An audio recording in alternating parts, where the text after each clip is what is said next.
आसामनि गिबि मन्त्रि हेमन्त बिश्व शर्माया बिथोन होनाय उनावनो हरखाबै सिग्रोमदों तामुलपुर पुलिस बिफाना। आसामनि गिबि मन्त्रि हेमन्त बिश्व शर्माया बिथोन होनायनि उनावनो होंगो दोंगो जानायखौ नुनो मोन्दों तामुलपुर पुलिस बिफानखौ। बाक्सा जिल्लानि गुबुन गुबुन जायगायाव सिग्रोमनाय हाबाफारिया सोलिगासिनो।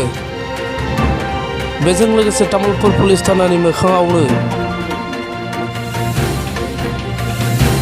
थोबनै साखा गोनां गारिनि हेलमेट गानै सुबुंखौ जुरिमाना फोनांदों तामुलपुर पुलिस बिफाना।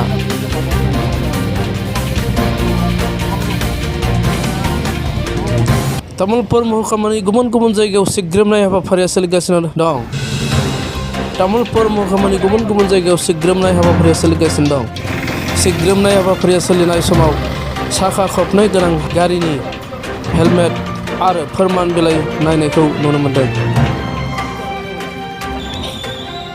सिग्रोमनाय हाबाफारिया सोलिनाय समाव साखा खबनै गोनां गारिनि हेलमेट आरो फोरमान बिलाइ नायनायखौ नुनो मोन्दों। हेलमेट आरो फोरमान बिलाइ गैयैखौ गारिनि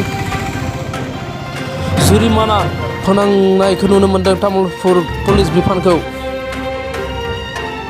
नोंथांमोना नुनो मोनबाय बेबायदि हेलमेट गानै आरो फोरमान बिलाइ गैयै गारिनिफ्राय जुरिमाना फोनांनायखौ नुनो मोन्दों।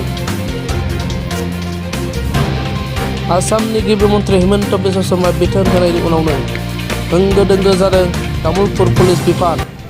पुलिस बिफाना साखा थोंनै गोनां गारि बाइक बायदिसिनाखौ सिग्रोमनायखौ नुनो मोन्दों।